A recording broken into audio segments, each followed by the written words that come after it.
On March 9, 2026, while terrestrial markets were bleeding, the first off-world financial transaction was processed. Not a prototype, not a simulation, live. The xAI sovereign node is operational, low Earth orbit, solar-powered, air-gapped, zero terrestrial jurisdiction. This is Briefing 008. Protocol 0 is back online. To understand what just happened in orbit, you need to understand what's happening on the ground. The Strait of Hormuz is closed. 20% of global oil transit blocked. Energy markets are spiking. Data centers are rationing power. North America is showing rolling blackouts on satellite thermal imaging. The terrestrial financial grid is not invincible. It never was. Every empire that controlled the reserve currency, controlled the energy supply chain. Rome controlled Mediterranean trade routes. Britain controlled the seas. America controls the dollar and the oil corridor. But what happens when the energy grid itself becomes the vulnerability? This is the question the 0.1% solved 3 years ago. While you were watching the price of oil, they were pricing extraction rights on another planet. The term sovereign node was first used internally at the SpaceX xAI transition team in late 2024. It refers to a computational infrastructure node that operates outside any terrestrial legal jurisdiction.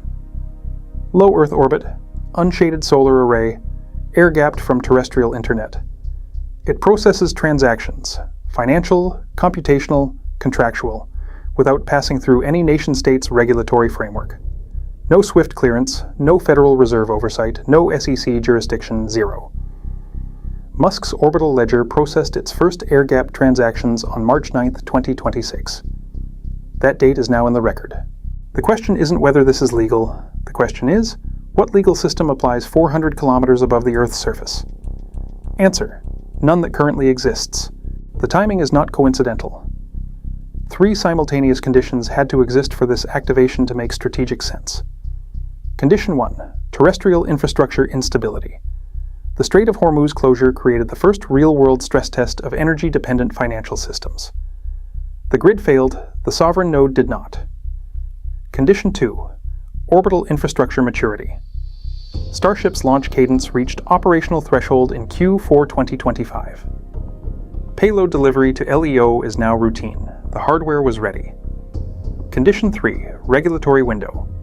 The Artemis Accords created a legal gray zone, not a law but a framework, that legitimizes resource extraction and operational infrastructure in space without assigning national jurisdiction. Those 3 conditions aligned simultaneously. The activation was executed. The 0.1% don't wait for markets to react. They position before the reaction is possible. We're halfway through Briefing 008. If this intelligence is reaching you for the first time, subscribe. New briefings drop every week. The full sovereign node infrastructure plays, what the 0.1% are actually positioning into right now, those are classified at the Substack level.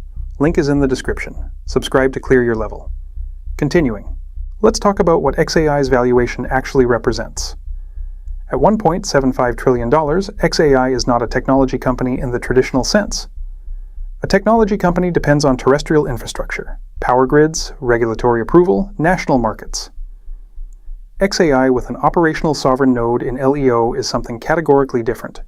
It is a computational jurisdiction, a digital nation-state without a flag, without a border, without a central bank.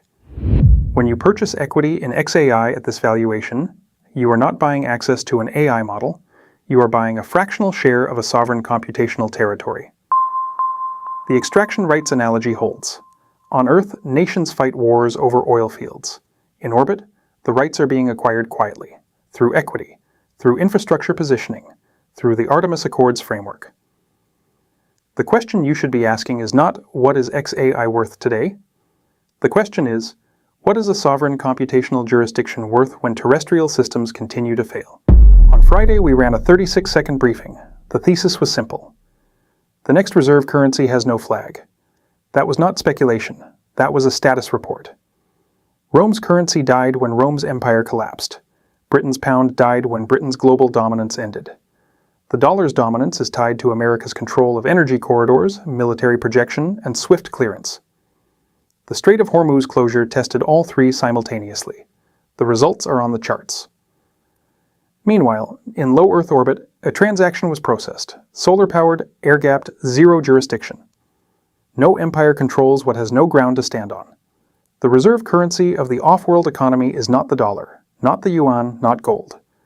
It is access, extraction rights, computational sovereignty, the right to operate where no regulator can reach. The 0.1% are not converting to gold. They are converting to sovereign node infrastructure plays. That is what Briefing 008 confirms. Briefing 008 is complete. The infrastructure plays are on Substack. Subscribe to clear your level. Next briefing, what the Artemis Accords actually authorize and what the signatories never disclosed publicly. The War Room is updating. Protocol 0, out.